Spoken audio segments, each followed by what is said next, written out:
Sometimes he's gonna have queens. I'm gonna lose. Spade would be cool.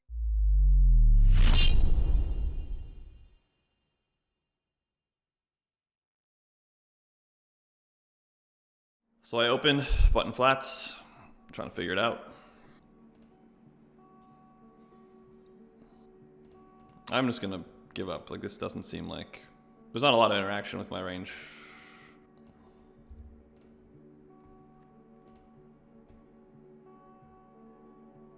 Kind of interesting when he bets.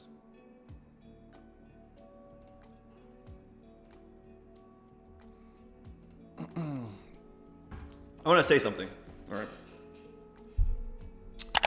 Don't fucking steal from me, motherfuckers. Don't steal from me. That shit don't work. I don't take it. No, no, no. If I check and you think you might win, you should just check that shit back, because I will stuff it down your fucking throats. Fucking hell. It's gonna be like a lot of... It's gonna be like a lot of ace queen in this range, which I'm kind of uncomfortable about, but... Ooh, it's weaker than I thought. Oh, that's a brutal river. Fuck you. Oh my, fuck you, dude. Fuck you. Oh man, they get it in so bad in the 2Ks. They get it in so fucking bad for all the chips. Look at that. I'm still, am I actually still in second place? I can't be in second place now. There's no way I'm in second place now. No, I'm not. Yeah, it's just not updated yet. But like, just fucking brutal. Like, that's so many chips. I jammed ace-8 offsuit and got called by 10-9 suited.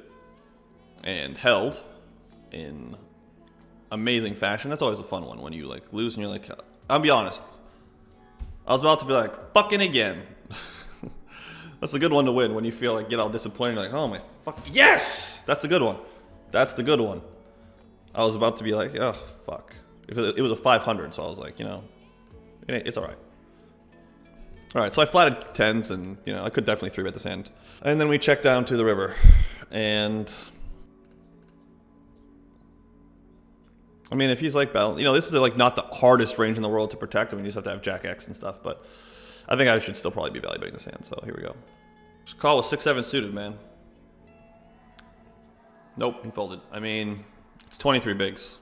You never know. This is just standard. So like, you know, whew, didn't expect to get folds. I'll be honest. That didn't really go through my mind. So sick. All right. This is isolating the KO, which I think he might have been doing, but it's pretty standard here. If he has kings, like, cheers. We can't wait to run into you.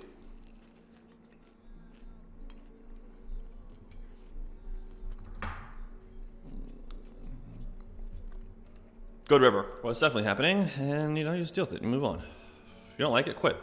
It's not my, I mean, like, you know, to some extent, there are players who like try to fight it and like they'll try to catch it and they inform the sites and they do all the players a huge service, and you know, like anybody that's fucking caught players, like fuck, I'll give you $500 if you know, like if you save me the money, like I'll pay. I would happily give like half that money back for people who actually put in the work. I've never really done that. Good luck me. Fuck. You know, there goes the 5K. All right. That's a shitty. Oh, there we go. See, that was, I like that one. That was good. It's fun. So like, it's not as much fun if you just win right out the gate. I suck at these like 5 big blind spots. I'm not gonna lie. Seems fine with the dead money.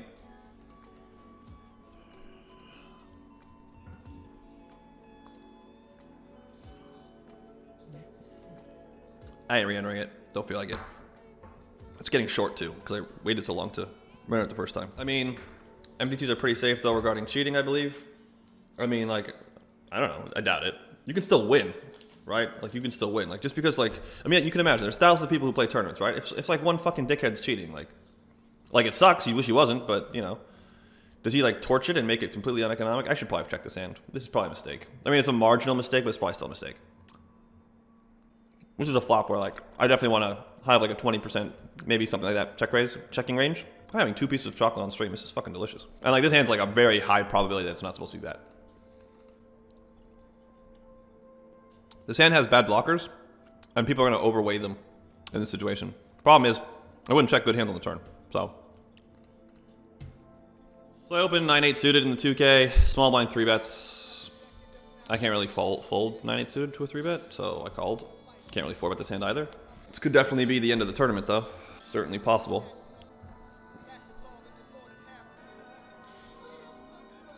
fuck. That's like just enough equity to be miserable, and he has like just enough bluffs to where like this sucks horribly. Like he has ace queen and ace king now, and they can just like always go in, and like he's getting a great price to just drop them. And but then he has like, you know, hands that have me stone dead now, and there's a lot of them. Yeah, I kind of feel like this hand's counterfeiting to my hand, and like I should just fold. So let's get it. No chops. There we go. I mean, it sucks and everything, but like I still think I have to run this in this situation. He's gonna end up being like uncapped at the margin because of like these players' stack sizes, but that's life. Sometimes he's gonna have queens. I'm gonna lose. Spade would be cool. Sad face. This is fucking close. Over here.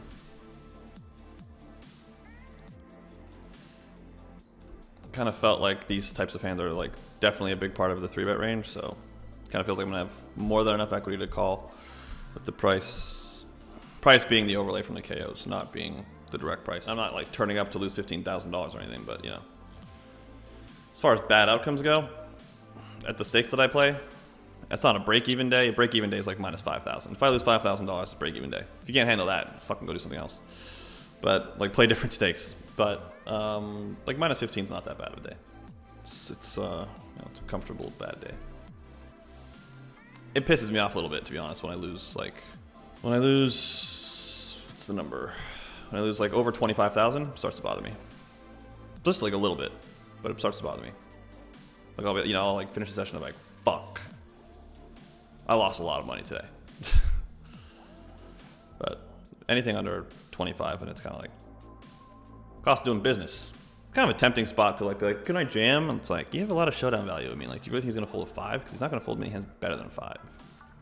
He just doesn't have them. Like, what do you want him to fold? 6s? You have like 20 big blinds or something. Like, there's not, you know, he's gonna jam 6s. It's just not much incentive for me to stick it in there, even though his range is probably capped to a 5.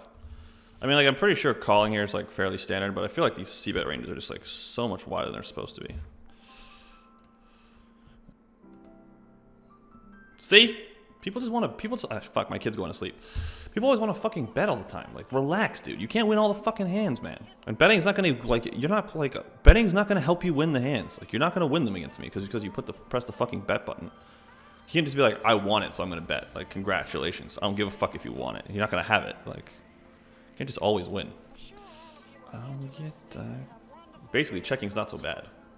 Ooh, look at this. Look at that. That's a beautiful flop. 3, 4, 5, 6, 7. All diamonds. This guy like 8 of diamonds there. 8 of diamonds. Holy shit. I was busted this 2K. Ace king against queens. Oh my gosh. Ace king against queens. King high flop. Queen on the river. I got butchered on the river. So, good luck. Me. It's good. That's bad. That's good. Here we go. If you have me on Discord, send me a link. If you don't have me on Discord, go into the Discord, post the fucking link in the Discord chat, and I'll look at it later. Why is Clucka marked in red? Because there are few regs who actually know how to play, and Clucka's one of them. I think it's kind of tempting to like just like punt this in, but you know what? I think with like, no, it's not gonna work. You're gonna get called by all the better flush draws, so I don't think it's gonna work. I don't think it's gonna be as much of a thing as I want it to be. Every once in a while, I look at something, I'm like, ooh, like I could do this like really cool line, and it's like, you know, then you think it through, and you're like, actually, if he has queen 10 of spades, he's gonna call. If he has king queen of spades, he's gonna call. If he has 10 8 of spades, he's gonna fucking call. If he has ace high spades, he's gonna fucking call. So there's just like no real way to, fuck. I think that the only real way for me as the most out of position player to bet there is to bet like kind of smallish, like 45K. I don't think that people bluff raise enough, so I opted to check instead of bet, and it didn't work. It's debatable whether or not I want to raise call or just jam. I think like 20 off the money, I'm probably in the jam camp. Probably in the jam camp. Yeah, it's probably not going to be good for me when I get called. Probably going to be bad. Ooh. Don't think that's a call. Could be wrong though. Maybe I'm wrong.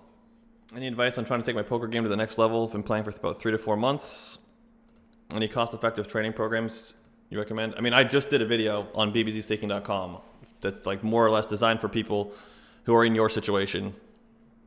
It's an introductory course, like kind of quantitative strategies, not kind of. It's an introduction to quantitative strategies. It's like $15, so it's cheap as fuck. I go over some of the limitations of the strategy. I mean, it's only a 1 hour video, so it's not like, you know, it's an hour. It's not going to take you like, you know, 3 weeks to go through it, but can't call here. And I don't think I can fold here.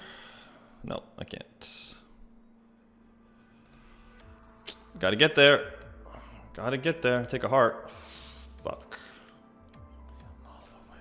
I mean, like, I just think that this guy could be sizing like this because he's, I mean, I think this opening range could be like 60, like 55% even. Like, it's possible. So, like, I'm still not folding this. Like, am I going to get called a lot? Like, yeah, I am. Does that suck on the bubble? Yeah, it does. But, like, I still think I have a lot more fold equity than most people realize because I think this range is weak enough. He has tens this time. But I think that this range is weak enough that, like, I still have a lot more fold equity than people realize. But that sucks. I bubbled. Which I don't like doing. Your PS chest. I don't think there's going to be anything in this, man. It's going to tell me to, like, do some backflips and shit, and then they'll give me, like, a free roll to a free roll to a free roll. All I have to do is, like, jump out of a plane and, like, land on a fucking trampoline. And that's what all I have to do to collect it. And it's going to be super easy. Here you go. There's the free roll. And there's the damage points, which is like a free roll to a free roll to a free roll or something. Like, fuck, whatever. I'm sure somebody's like super jumping up and down about it. And like, if you are, that's just like phenomenal. I'm really happy for you. At this point in my career, I just like look at that shit and I'm like, I don't even know what that means. You just put a flying dude kicking through the fucking air on my screen. Like, whatever. Oh, fuck me. I mean, like, I have to call it this one. This one, like the suited ones, like, I don't think I'm supposed to fold these ones. Just really doubt it. Just really doubt it. Yes. Pretty close between just open jamming and raise folding this hand. I think that this hand is like one of the ones that actually is supposed to be offsetting my raise folding. Like, I'm gonna raise kings and aces and stuff, and like I'm pretty sure this hand's supposed to offset those hands. I'm not gonna be opening many hands here, but I can't be folding all hands here either. So that's not good.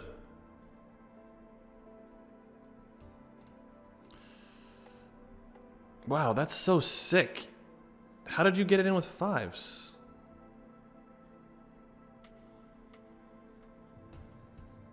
Don't think so. Don't think so. Don't think so. Don't think so.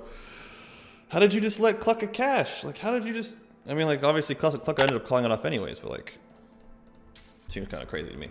As far as duration for CFP, I mean, it depends on the player. For sure, like, the CFP agreements are player sensitive, so...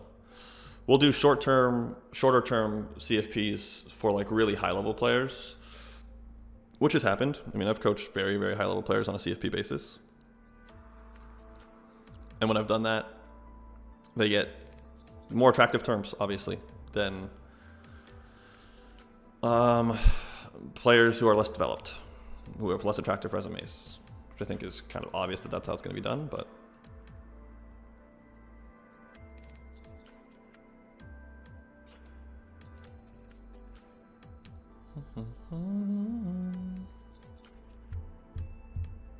you could just not fold. That'd be cute. You could check raise.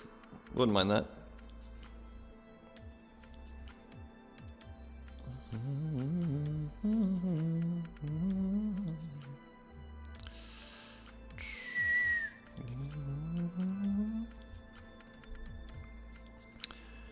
You could just jam. Ugh, that sucks. I wanted the jam, but I wanted it from King 10 or something. I didn't really want it from that hand. So, all right, guys, I appreciate everybody hanging out with me today. I appreciate everybody who stuck it out. I am probably going to grab a hand and run it through range. I'm closing the poker sites first because I have to do that first. I'm going to just pull up a hand that I busted. Okay. So, we're going to look at Queen 8-5. I don't have Queen 7-5 two-tone. So these ranges. So these are the ranges. We'll take a quick look at the strategy that I'm supposed to use in using both peel solver and range converter. So this input, this 25 big blind raise first in from the button strategy, this comes from range converter. You can get this pre-flop chart essentially on their website. This is the big blind defending strategy. You can also get this on the range converter website. So all this stuff you can get from them. Okay. And these are the inputs to the sim. Obviously, our flop was queen 7-5 two-tone. We're gonna look at queen 8-5. It's obviously very similar. They're not identical, but they are similar. My opponent checks the flop. That's what he's supposed to do. And I'm supposed to use a mixed strategy on the flop that involves the betting and checking. You can see that aces is supposed to bet. Whether it has the ace of diamonds or not doesn't really matter.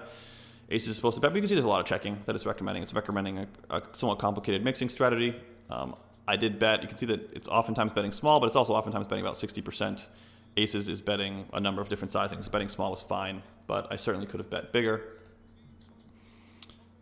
And my opponent check raises, and you can see my opponent here, 8-5 would be over here. You can see that 8-5 is actually supposed to check call. I'm not going to really explain why in this setting. I know why, but I'm not going to explain it because